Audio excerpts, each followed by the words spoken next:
Dan tugas malaikat adalah mensucikan Allah Ta'ala.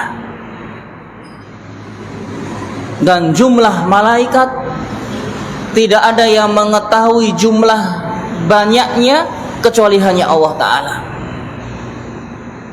Disebutkan di dalam hadis, at-tatis sama wa huqqa an ta'atti. Langit yang berada di atas menjerit karena beratnya terinjak oleh para malaikat.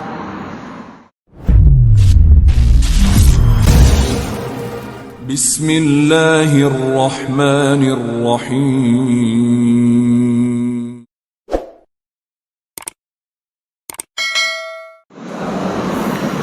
Innal hamdalillah nahmaduhu wa nasta'inuhu wa nastaghfiruhu wa nastahdihi wa na'udzu billahi min syururi anfusina wa min sayyiati a'malina.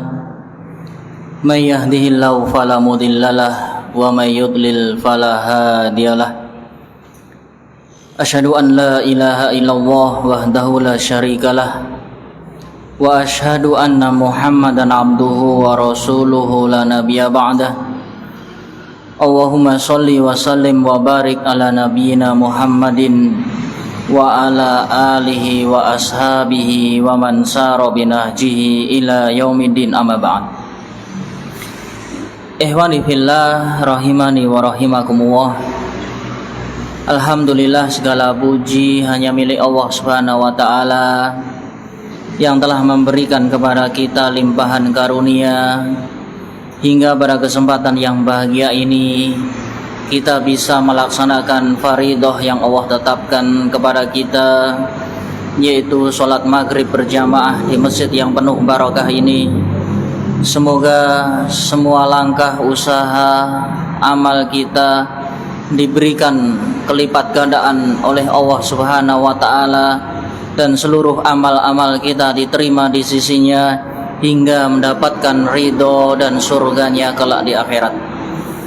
Ikhwani fiddin rahimani wa rahimakumullah, pada kesempatan yang bahagia ini kita melanjutkan kajian kita pada tafsir surat Al-Baqarah, yang pada malam yang penuh barakah ini kita sampai kepada ayat yang 30, di mana Allah Subhanahu wa taala berfirman, wa id qala rabbuka lil malaikati inni ja'ilun fil ardi khalifah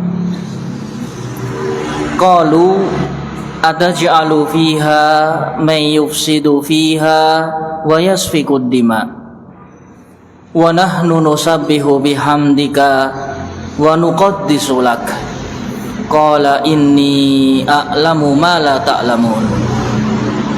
Allah Subhanahu wa taala berfirman, dan tatkala Tuhan kalian berkata kepada para malaikat, sesungguhnya aku akan menjadikan di muka bumi ini seseorang khalifah, seseorang pemimpin.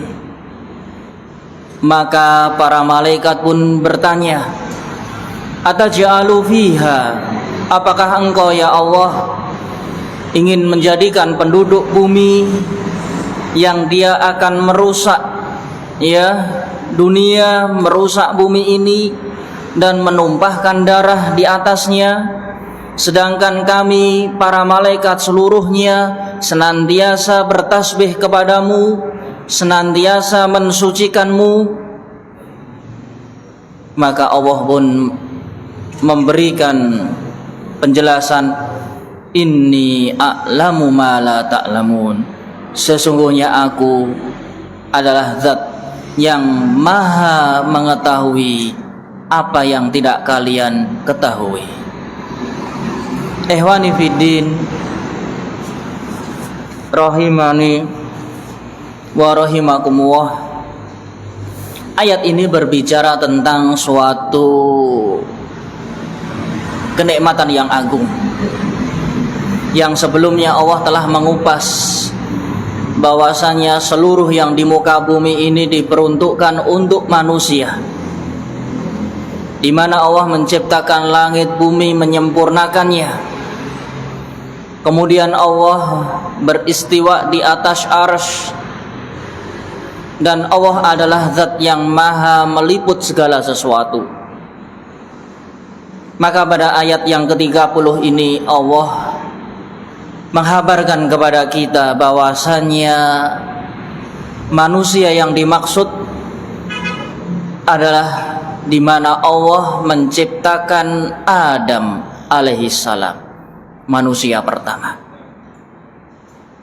Dan wa'id, dan ketika tatkala qala rabbuka, Allah Subhanahu wa taala berfirman, berkata, berbicara kepada malaikat. Di sini di dalam Al-Qur'an ditetapkan sifat berbicara bagi Allah Subhanahu wa taala. Sebagaimana ayat-ayat sebelumnya sudah kita terangkan bahwasanya Allah memiliki nama, juga Allah memiliki sifat-sifat yang telah ditetapkan di dalam Al-Quran, juga ditetapkan di dalam sunnah-sunnah sahihah. Sebelumnya kita menyinggung tentang istiwa, ya, bahwasanya Allah maha tinggi di atas langit. Ini merupakan salah satu sifat Allah yang disebutkan di dalam Al-Quran, yang dimana kita wajib untuk beriman kepadanya, dan dilarang untuk menyerupakan dengan para makhluk, memisalkan dengan para makhluk. Kita juga dilarang untuk menolak sifat yang telah Allah tetapkan, baik menolak secara terang-terangan, ya, ataupun menolak secara halus dengan cara mentakwilkan. Hal ini dilarang di dalam syariat Islam. Sebagaimana sifat istiwa bagi Allah, maka di dalam ayat yang ke-30 ini Allah menetapkan sifat kalam, bahwasanya Allah berbicara. Sebagian kelompok menolak Allah tidak bicara, karena kalau menetapkan Allah berbicara berarti serupa dengan makhluk. Maka kita katakan ini pendapat yang salah, dan ini adalah pemahaman kamu yang keliru. Ketika menetapkan, maka kita tetapkan sifat berbicara bagi Allah yang sesuai dengan keagungan dan kemuliaan Allah, yaliku bi jalalihi wa adhamatihi. Ini di dalam setiap sifat, baik itu turun dari langit, baik itu beristiwa di atas langit, baik itu berbicara. Maka sifat yang kita tetapkan adalah sifat yang sesuai dengan keagungan dan kemuliaan Allah Ta'ala. Jangan diserupakan dengan makhluk. Makhluk bicara, manusia bicara, berarti Allah berbicara seperti bicara manusia. Salah. Yaitu sifat berbicara yang sesuai dengan keagungan Allah Ta'ala yang maha suci, ya. Sehingga jangan serta-merta, ya, dia terkena syubhat bahwasanya kalau menetapkan berarti menyamakan. Bukan, kamu yang keliru, kalian yang salah memahami. Menetapkan seperti yang Allah tetapkan, seperti yang Rasulullah SAW tetapkan untuk Allah Subhanahu wa taala. Ya, sebagian kelompok, ya, kaum hanya menetapkan beberapa sifat, hayah, iradah, kalam, wujud, qidam, selebihnya ditolak. Loh, kenapa kok 7 diterima? Karena ini sifat yang sesuai dengan keagungan dan kemuliaan Allah Ta'ala. Loh, yang lainnya juga demikian. Ketika Allah tetapkan, disebutkan di dalam Al-Quran, ketika disebutkan pula di dalam sunnah, maka itu juga sesuai dengan keagungan dan kesucian Allah Ta'ala. Jangan dikotori dengan tasbih, penyerupaan. Jangan dikotori dengan pemisalan. maka sifat berbicara. Bahkan sebagian orang mentakwil, wa id qala rabbuka Musa, wa id nada Musa, wa id nada rabbuka Musa. Ya, harokatnya dirubah. Allah mengajak bicara Musa, diubah oleh mereka. Musa mengajak bicara Allah.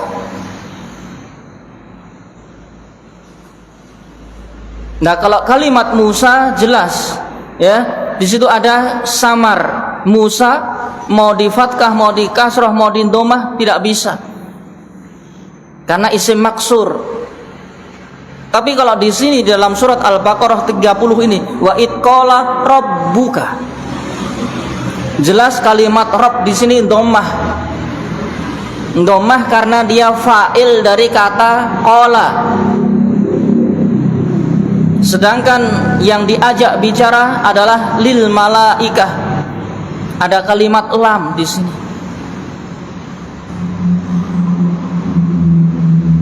Kalau tidak ada kalimat lam, ya, bait qala rabbaka al malaikatu, orang bisa mentakwil malaikahnya dirubah menjadi harokat dhammah karena fa'ilnya malaikat. Yang diajak bicara Allah sebagai maf'ul. Tidak bisa. Ayat ini jelas terang gamblang, karena kalimat malaikah ketambahan huruf lam, lil malaikah, sehingga ayat ini tidak bisa ditakwil. Dan ini, ya, mau tidak mau harus menetapkan bahwasanya Allah adalah berbicara. Wa id qala rabbuka. Dan tatkala Tuhan kalian berkata, berfirman kepada malaikat, jelas yang diajak bicara adalah malaikat, karena ada kalimat lil malaikati. Dan kalimat Rabb di sini sebagai fa'il, jelas-jelas fa'il, tidak bisa ditakwil sebagaimana ayat yang lain. Maka dari sini bahwasanya ahlu sunnah wal jamaah menetapkan apa yang Allah tetapkan untuk dirinya di dalam Al-Quran, dan menetapkan apa yang ditetapkan Rasulnya di dalam sunnah sahihah, tanpa menyerupakan, tanpa memisalkan, tanpa menolak mentah-mentah atau menolak halus dengan cara ditakwil, atau juga tanpa membagaimanakan bagaimana Allah bicara dengan malaikat. Jangan. Karena berbicara tentang sifat Allah adalah bagian dari berbicara tentang zat Allah. Kalau seandainya kita tidak bisa melihat zat Allah, maka jangan pernah membagaimanakan sifat Allah. Ini poin yang pertama yang kita ambil faedah dalam ayat ini. Wa id qala rabbuka, menetapkan bahwasanya Allah memiliki sifat kalam, berbicara. Dan pembicaraan ini sesuai dengan keagungan, kemuliaan, kesucian Allah Ta'ala, tidak menyerupai makhluk. Karena makhluk pun juga ketika berbicara tidak sama. Manusia, anggap satu kata manusia, apakah manusia ketika bicara sama? Antara si A, si B, si C sama semua? Mereka berbeda-beda ketika mengucapkan, ketika menggerakkan lidah, ketika mengeluarkan suara. Suara satu dengan suara yang lain berbeda. Di sini ada orang 30 orang di dalam masjid ini. Ketika mengucapkan, ya, ketika berbicara, apakah suara pembicaraannya sama? Ya, yang sepuh juga tidak akan sama dengan yang muda. Yang muda tidak akan sama dengan yang anak kecil. Mereka berbicara tapi berbeda semua. Suara anak sama suara bayi, sama suara dewasa, sama suara orang tua, sama suara yang mbah-mbah, berbeda. Itu manusia. Belum dengan hewan. Hewan juga berbicara, berkomunikasi antara satu dengan yang lain. Apakah suara manusia bisa diseramakan dengan suara monyet? suara kambing, suara kucing, suara anjing tidak sama. Ini makhluk dengan makhluk saja berbeda. Bagaimanakah ya seorang berani berbuat lanjang menyerupakan Allah sama dengan makhluk? Maka ini suatu kesalahan yang sangat amat besar dan fatal. Tidak masuk logika. Kalau sesama manusia saja sudah berbeda. Beda suara, beda pengucapan, beda gerakan mulut. Beda semua. Ini antara manusia dengan manusia. Walaupun orang tersebut dikatakan kembar, anak kembar, satu ayah satu ibu, ternyata ketika bicara gayanya juga berbeda, suaranya juga beda, mengucapkannya juga beda, padahal kembar loh. Maka ketika kita menetapkan sifat bagi Allah, maka sifat yang kita tetapkan adalah sesuai dengan keagungan, kemuliaan, kesucian Allah Ta'ala. Tidak serupa dengan para makhluk. Sebagaimana Allah katakan, laisa kamislihi syai'un wa huwas samiul basir. Tidak ada sesuatu yang serupa dengan Allah, nggak ada. Di dalam wujud ini tidak ada yang serupa dengan Allah. Ketika Allah memiliki sifat, maka sifat tersebut berbeda dengan sifat para makhluk. Ini harus difahami dari awal, dari dasar. Sehingga ketika kita bicara sifat-sifat Allah, jangan sampai dipahami, oh kamu menyerupakan dengan makhluk. Keliru kamu.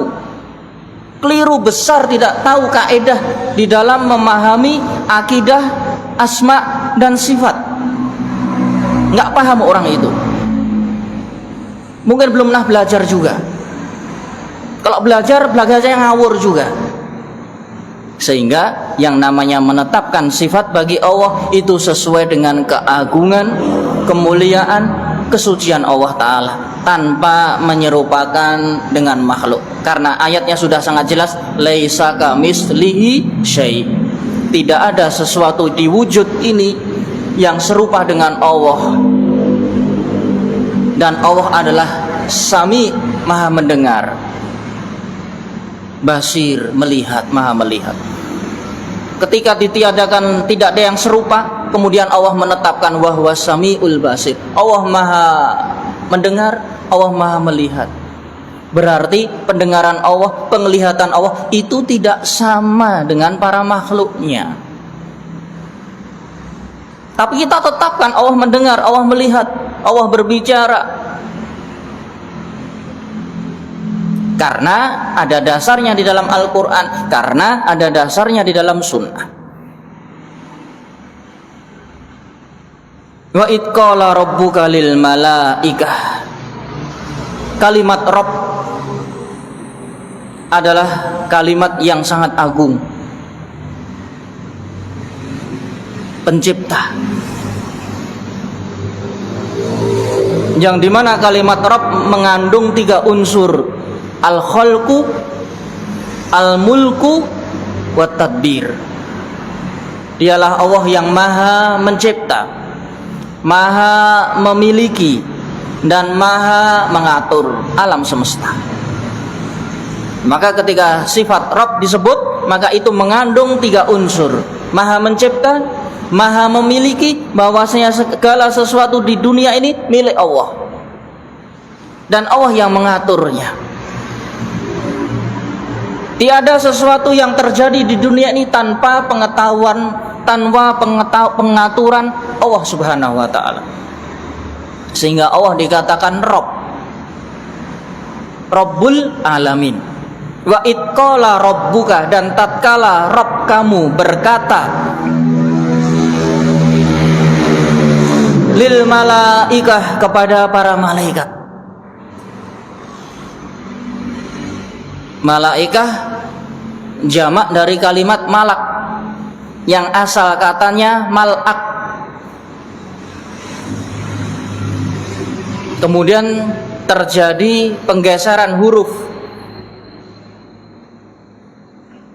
sehingga ketika jamak kembali lagi ke aslinya malaikah, hamzahnya keluar, malakun, ya, malak jamaknya malaikah. Karena malak ia diucapkan berat di dalam kalimat Arab, maka hamzahnya dihilangkan, malak. Ya, kita taunya malak.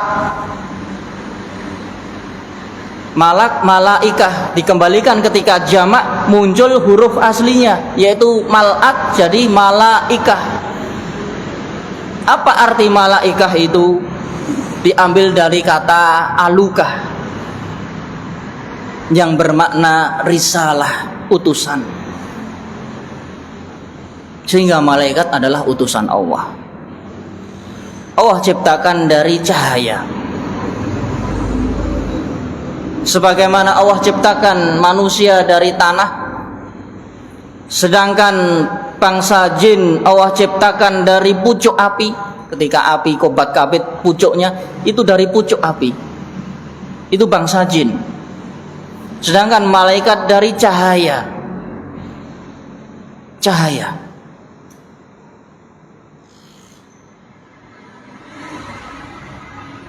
Dan tugas malaikat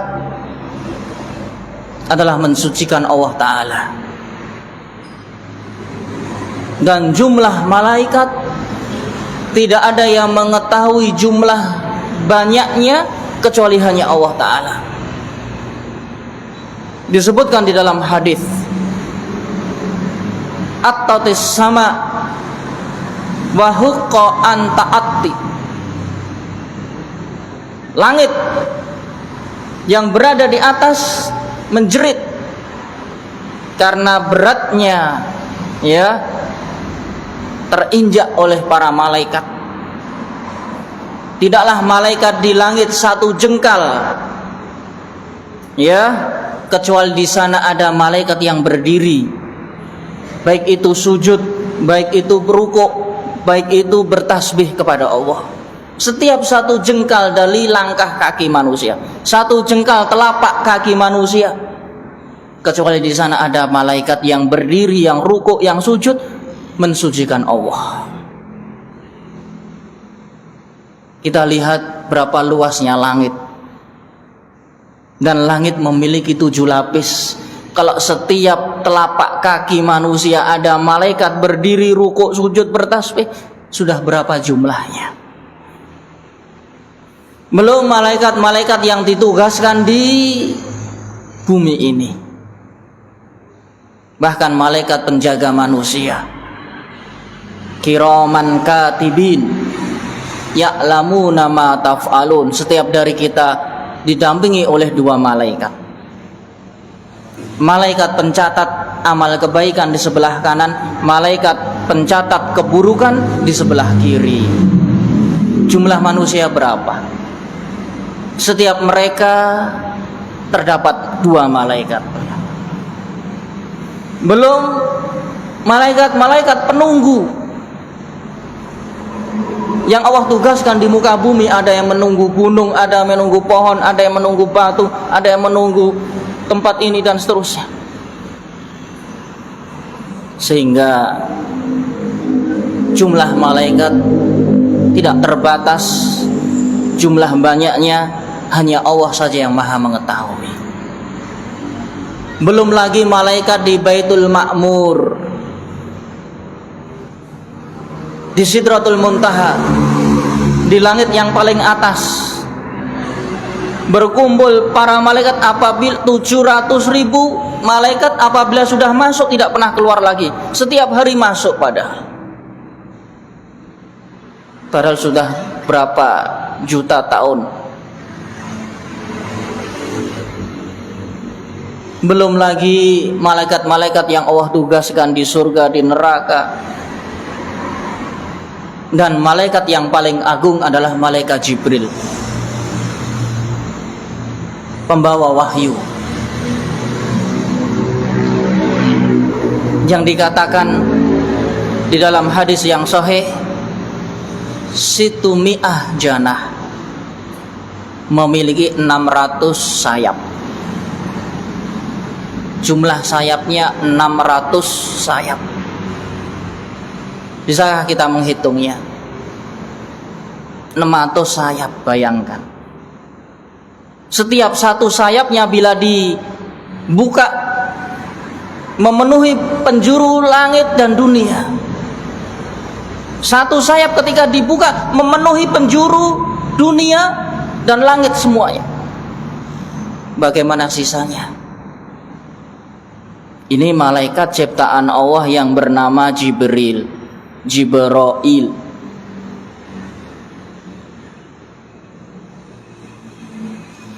Dan malaikat diberikan kemampuan oleh Allah untuk merubah wujud.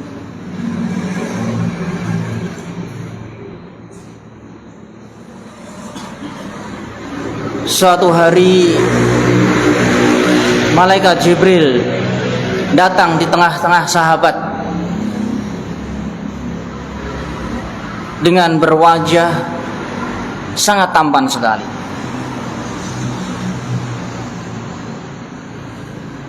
Seluruh sahabat tidak mengenalnya.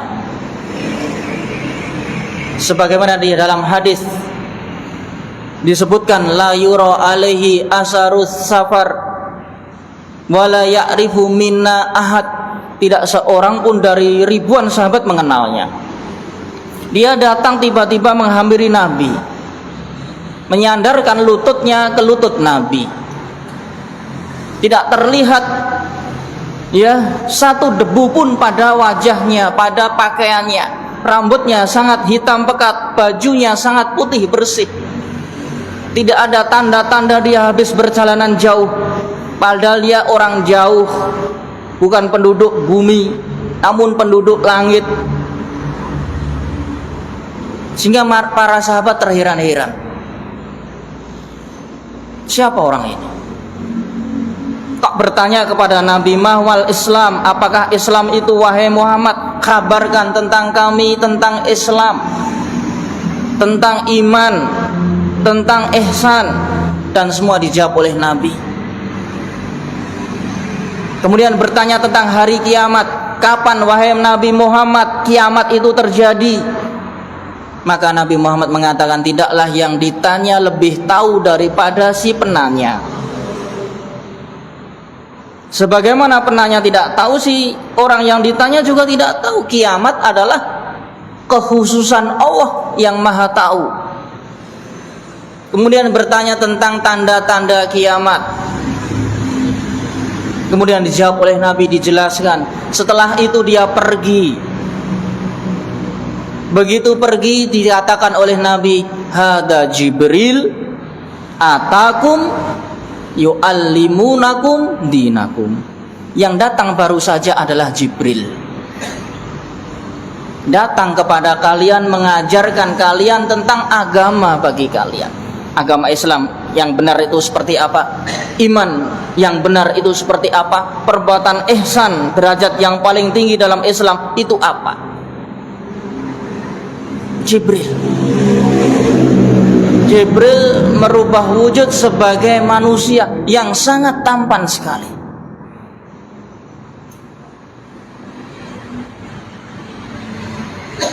Walaupun Jibril datang kepada Nabi, tidak meninggalkan langit 7. Langit 7 tidak kosong darinya. Bahkan tidak masuk akal tuh bagi kita. Maka bagaimana dengan Allah Ta'ala? Allah lebih dari itu semua. Kalau kita pergi berarti tempat kita kosong. Maka jangan dipahami sesuatu yang kamu tidak bisa masuk akal. Perkara wahyu, perkara agama adalah perkara yang Allah wajibkan kita untuk beriman. Sedangkan apa yang engkau tidak ketahui dilarang kamu berbicara dan dilarang engkau merekayasa. Ini malaikat Jibril yang memiliki 600 sayap. Belum lagi malaikat pemikul arsy Allah. Belum lagi malaikat penjaga surga, penjaga neraka, malaikat-malaikat penjaga pintu langit pertama, pintu langit kedua, ketiga, keempat, kelima, keenam, ketujuh, dan seterusnya. Bahwasanya malaikat adalah makhluk yang paling mulia, yang diciptakan untuk beribadah kepada Allah, mengabdi kepada Allah, tidak pernah bermaksiat kepada Allah. La ya'sunallaha ma amarahum wa yaf'aluna ma yu'marun. Tidak pernah sekalipun bermaksiat kepada Allah dan senantiasa mengerjakan apa yang Allah perintahkan. Tidak seperti manusia. Manusia dia memiliki nafsu. Dari situ dia tergoda. Belum lagi terbujuk oleh godaan setan. Terjerumus lagi dia. Sedangkan malaikat adalah makhluk Allah yang suci.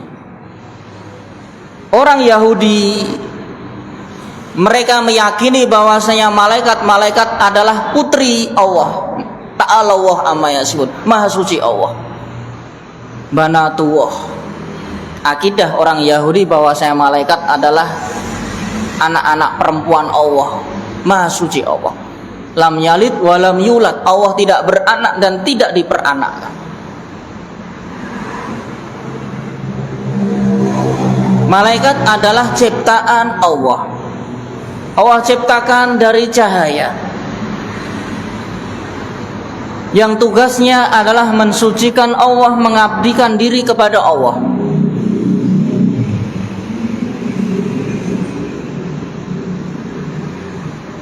Apa yang Allah katakan kepada para malaikat ini? Inni ja'ilun fil ardi khalifah. Wahai para malaikat, sesungguhnya aku akan menjadikan di muka bumi ini khalifah, pengganti. Kalimat khalifah diambil dari kata khalafa. Fa khalafa mim ba'dihim khalfun. Maka datanglah seorang setelahnya pengganti, atau juga diartikan sebagai pemimpin. Aku jadikan di muka bumi seorang pemimpin, yaitu Adam alaihi salam. Sebelum Allah menciptakan Adam, Allah telah mengumumkan kepada para malaikat, memberitahukan kepada malaikat bahwasanya aku akan menciptakan manusia sebagai khalifah di muka bumi. Dan ayatnya sangat jelas.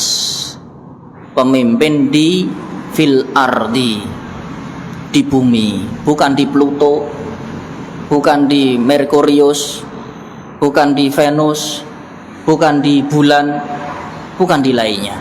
Fil ardi khalifah. Maka kenapa manusia tidak bisa hidup di matahari, tidak hidup di bulan?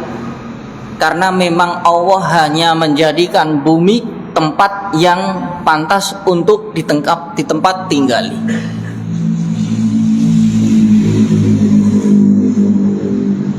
Kalau mau tempat tinggal di sana berarti melawan kodrat.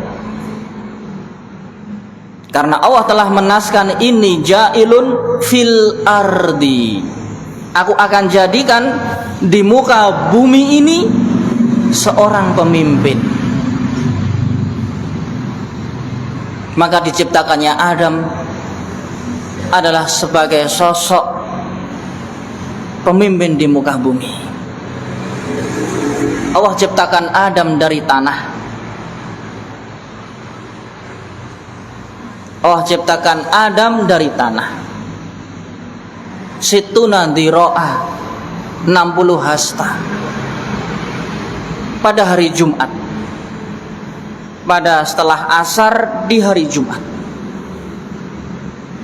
Kemudian Allah masukkan surga di hari Jumat pula.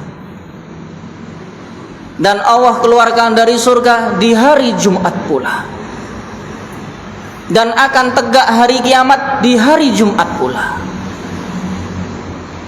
menunjukkan bahwasanya hari Jumat hari yang penuh kemuliaan. Maka disunahkan ketika subuh untuk membaca Alif Lam Mim Tanzil, yang isinya tentang penciptaan manusia, asal usul manusia, yaitu Adam. Untuk apa? Diingatkan. Ketika subuh sudah diingatkan bahwasanya manusia pertama diciptakan di hari Jumat, dan akan tegak hari kiamat juga di hari Jumat.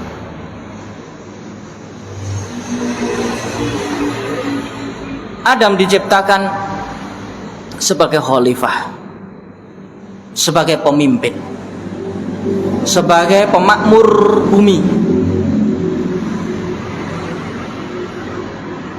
Seorang pemimpin, ya, tentu memiliki kecakapan di dalam ilmu, sehingga pada ayat selanjutnya Allah mengajarkan kepada Nabi Adam, wa 'allama Adamal asma'a kullaha. Hendaknya seorang yang menjadi pemimpin dia memiliki kapasitas ilmu yang luas. Dan manusia ini juga hidup di dunia bisa berkembang dengan baik apabila memiliki ilmu. Ilmu tentang ketuhanan, bagaimana iman kepada Allah yang benar, bagaimana mengabdikan diri kepada Allah dengan benar, bagaimana beribadah kepada Allah dengan benar, bagaimana seseorang hidup berinteraksi sesama manusia, bagaimana seseorang hidup berinteraksi dengan makhluk yang lain, harus memiliki ilmu.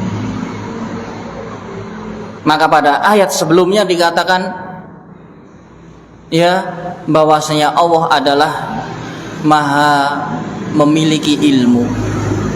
Bahkan di dalam ayat ini dikatakan, inni a'lamu ma la ta'lamun. Sifat Allah adalah bahwasanya Allah memiliki ilmu. Inni ja'ilun fil ardi khalifah.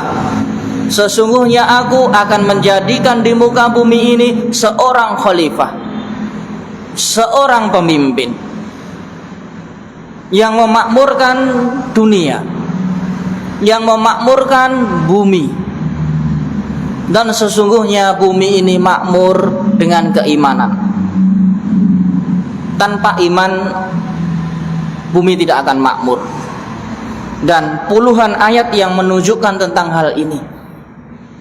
Walau anna ahlal qura amanu wattaqau lafatahna alaihim barakatim minas sama'i wal ardi walakin kadzabu fa akhadnahum bima kanu yaksibun. Kalau seandainya penduduk bumi ini beriman kepada Allah, bertakwa kepada Allah, niscaya Allah akan bukakan pintu-pintu keberkahan dari langit dan bumi. Namun kebanyakan mereka kadzabu, mendustakan Allah, maka Allah pun menyiksa, menurunkan adab kepada mereka. Awa amina ahlul qura ayatiyahum ba'suna bayatan wahum naimun. Apakah penduduk qura, penduduk negeri mau beriman kepada Allah? Bila tidak, bagaimana kalau seandainya datang azab di kegelapan malam sedangkan mereka terlelap tidur? Ataupun datang azab ketika di siang hari tiba-tiba muncul petaka azab sehingga mereka lari bertunggang langgang. Ini kaitannya dengan iman. Allah mengisahkan negeri Saba, negeri yang baldatun thayyibatun wa rabbun ghafur.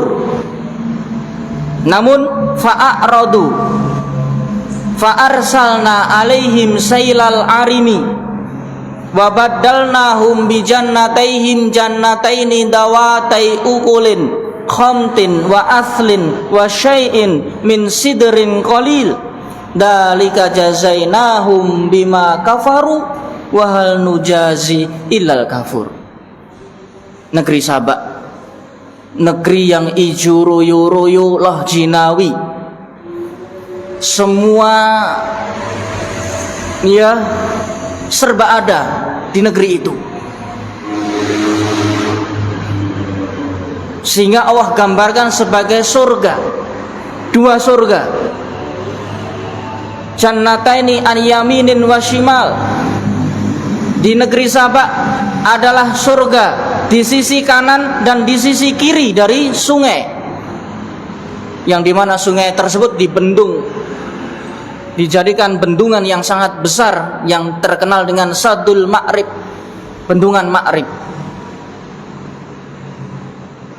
Dengan dibendungnya sehingga pertanian menjadi sangat subur. Bahkan Allah memujinya dengan dua surga dunia. Surga dunia ada di Yaman, di Ma'rib. Baldatun thayyibah, negeri yang sangat subur. Wa Rabbun Ghafur, dan pencipta yang maha pengampun. Fa'aradu, namun mereka berpaling kepada Allah. Dahulu mengabdi kepada Allah, lupa kepada Allah, kafir kepada Allah, ingkar kepada Allah, tidak beriman kepada Allah. Maka Allah kirimkan pada suatu malam Sailal Arim, hembusan angin yang sangat kencang dan sangat dingin sekali, sehingga dua surga, dua kebun tersebut porak-poranda dan tanahnya menjadi rusak. Sampai sekarang tanahnya sampai rusak, yang tidak tumbuh kecuali pohon berduri, pohon yang masam, pohon yang kecut, pohon yang berduri sampai sekarang. Bayangkan, dahulunya sangat subur, setelah terkena azab, pohon yang tumbuh hanya pohon berduri, ya, pohon-pohon yang ya memiliki duri, pohon yang pahit. Kalau buah-buahnya pahit, bayangkan. Dan masih banyak kisah-kisah di dalam Al-Quran yang menunjukkan bahwasanya dunia ini dimakmurkan dengan keimanan kepada Allah.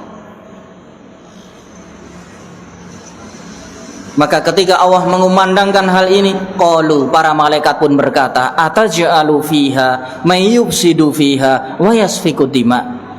Para malaikat meminta penjelasan kepada Allah. Dan di sini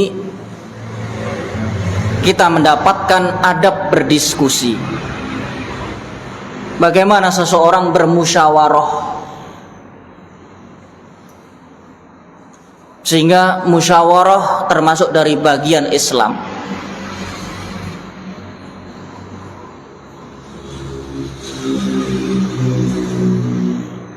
Para malaikat bertanya kepada Allah, ya Allah, apakah engkau hendak menjadikan di muka bumi ini makhluk yang akan merusak bumi dan menumpahkan darah, sedangkan kami para malaikat senantiasa bertasbih kepadamu, mensucikan dirimu?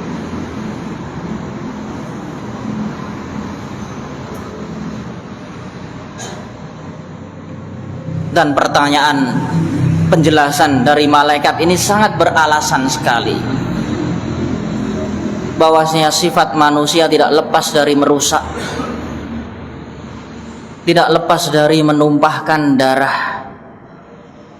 Dan darah tertumpah pertama kali karena dua anak cucu Adam.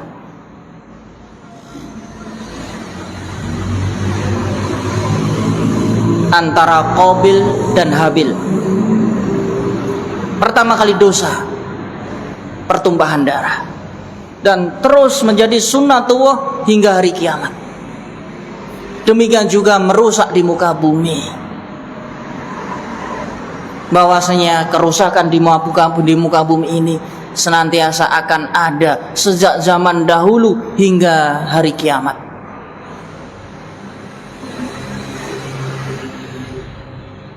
Apakah engkau ya Allah ingin menjadikan makhluk yang akan merusak bumi ini dan akan menumpahkan darah-darah mereka, sedangkan kami senantiasa bertasbih kepadamu, kami senantiasa mensucikanmu.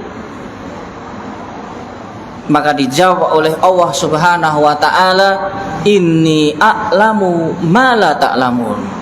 Sungguh wahai malaikat, sesungguhnya aku maha mengilmui segala sesuatu apa yang tidak kalian ketahui. Di sini ditetapkan sifat ilmu bagi Allah, bahwasanya Allah adalah zat yang maha tahu. Dan sekali lagi, pengetahuan Allah tentu tidak sama dengan para makhluknya. Bahwasanya Allah maha berilmu dengan sesuai dengan keagungan, kemuliaan, kesucian Allah, tidak menyerupai makhluk.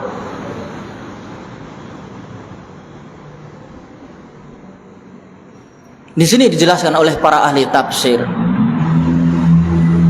bahwasanya walaupun manusia memiliki sifat merusak,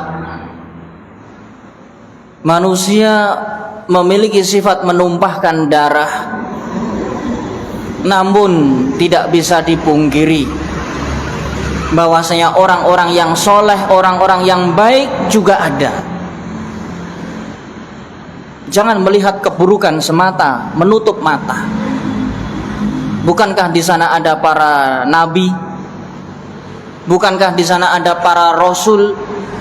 Bukankah di sana juga ada orang-orang soleh, wali-wali Allah?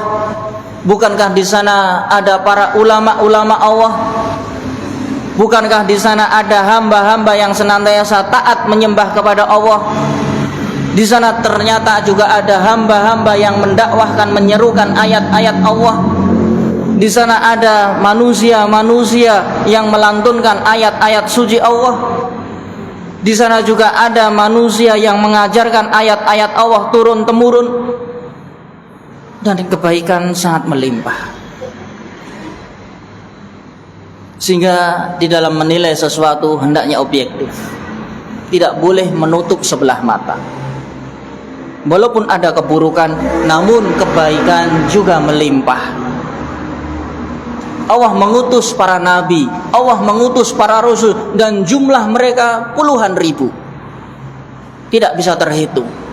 Minhum man qasasna wa minhum malam naksus alaik. Di antaranya kisah nabi rasul yang Allah kisahkan di dalam Al-Quran, dan lebih banyaknya Allah tidak kisahkan.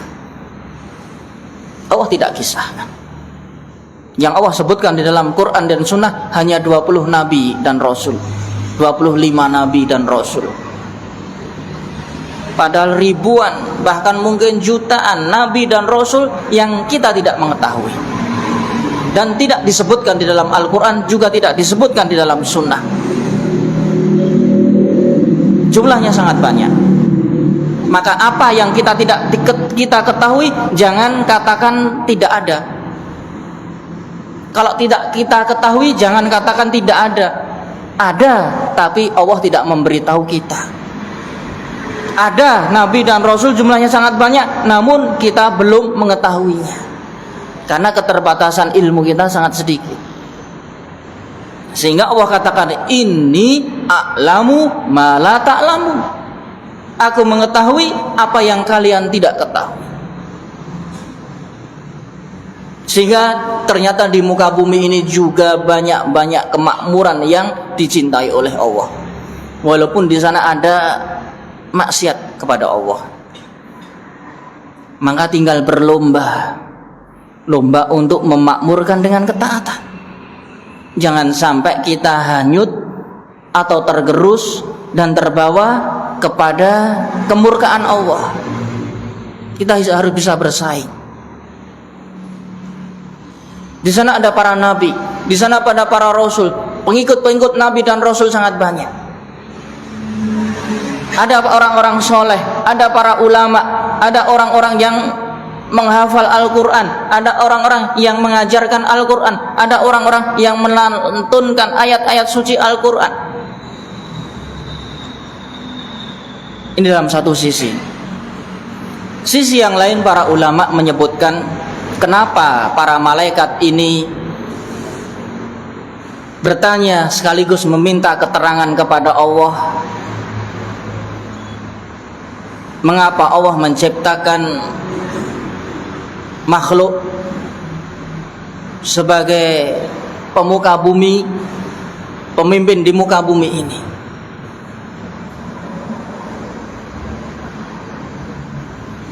Dikatakan oleh sebagian ahli tafsir bahwasanya sebelum manusia memakmurkan dunia, bangsa jinlah yang pertama kali memakmurkan dunia. Dan dari situ perbuatan bangsa jin merusak bumi serusak-rusaknya. Jauh-jauh sebelum diciptakannya Adam, bahwasanya Allah telah menciptakan bangsa jin dan berada di muka bumi ini,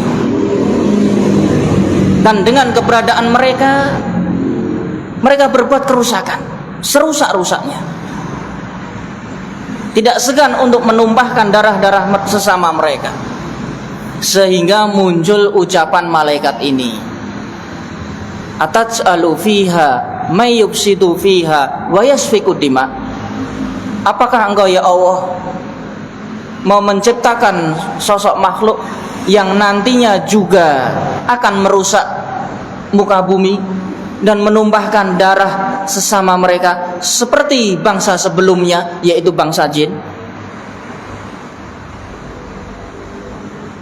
yang dimana ketika itu bangsa jin hingga Allah perangi, Allah turunkan para malaikat dan diperangi sehingga mereka terusir sampai ke tengah-tengah samudera, ke pucuk-pucuk gunung, tidak lagi tinggal di permukaan bumi, bahkan sampai sekarang. Maka kerajaan-kerajaan bangsa jin itu di lautan, di tengah-tengah laut, di tengah-tengah samudera, di atas gunung-gunung. Karena riwayat disebutkan dahulu telah diperangi oleh bangsa malaikat, sehingga mereka terpojok terjepit, hanya tinggal di tengah-tengah laut, di atas-atas gunung. Ini dua versi dari kalangan ahli tafsir, sehingga tidak heran malaikat mengatakan kalimat ini, ataj'alu may yufsidu fiha wa yasfiku dima wa nahnu nuqaddisu bihamdika wa nuqaddisu lak. Apakah engkau ya Allah mau menjadikan sosok di muka bumi ini yang akan merusak bumi dengan seutuhnya, dan mereka tidak segan menumpahkan darah sesama mereka? Karena apa? Pernah terjadi. Dan pertanyaan malaikat di sini bukanlah membantah kehendak Allah, tidak sama sekali. Pertanyaan yang dipertanyakan oleh malaikat ini adalah istirsyad, meminta penerangan, memohon penjelasan kepada Allah, dan dijawab oleh Allah. Dan pertanyaan ini muncul karena apa? Karena Allah mengumumkan kepada malaikat, wa id qala rabbuka lil malaikah inni ja'ilun fil ardi khalifah. Wahai seluruh para malaikat, ketahuilah sesungguhnya aku akan menjadikan sosok manusia menjadi pemimpin di muka bumi. Sehingga muncullah pertanyaan ini. Yang pertanyaan ini tidak lain adalah kejadian sebelum diciptakannya Adam, di mana bangsa jin telah merusak permukaan bumi, merusak bumi dengan serusak-rusaknya, dengan kekufuran, dengan kesyirikan, dengan kemaksiatan kepada Allah. Maka dijawab oleh Allah, qala inni a'lamu ma la ta'lamu. Wahai para malaikat, sesungguhnya aku adalah zat yang maha mengetahui tidak yang kalian ketahui. Taunya para malaikat manusia akan berbuat seperti yang dilakukan jin, merusak, membunuh. Padahal ketika Allah menciptakan Adam, dari keturunan Adam terlahir para nabi, para rasul, orang-orang soleh, orang-orang yang membaca ayat-ayat Allah, yang mengabdikan diri kepada Allah. Walaupun keburukan ada, namun kebaikan sangat melimpah, tidak bisa menutup mata. Sehingga dari sini bagaimana Allah mengajarkan kepada kita bermusyawarah. Ketika hendak melakukan sesuatu di dalam syariat Islam disunahkan untuk bermusyawarah. Istilah bahasa kita rembuk bareng. Berembuk. Ya, kita berkomunikasi dan memperbanyak komunikasi agar apa? Agar tidak terjadi fitnah. Karena yang namanya fitnah, karena yang namanya setan itu masuk ke dalam hati manusia. Dan sesuatu yang paling disukai oleh setan adalah memisahkan dua orang muslim. Antara muslim satu dengan yang lain saling bertengkar, saling bermusuhan, tidak bersatu. Maka dari sini dalam syariat Islam bisa diambil faedah dari ayat ini, yaitu etika dan adab bermusyawarah sebelum melakukan segala sesuatu. Dan ini sunnah dari Nabi SAW yang langsung Allah berikan contoh di hadapan para malaikat. Cukup sampai di sini kajian kita. Kita tutup. Subhanahu wa bihamdika asyhadu an la ilaha illa anta astaghfiruka wa atubu ilaih. Assalamualaikum warahmatullahi wabarakatuh.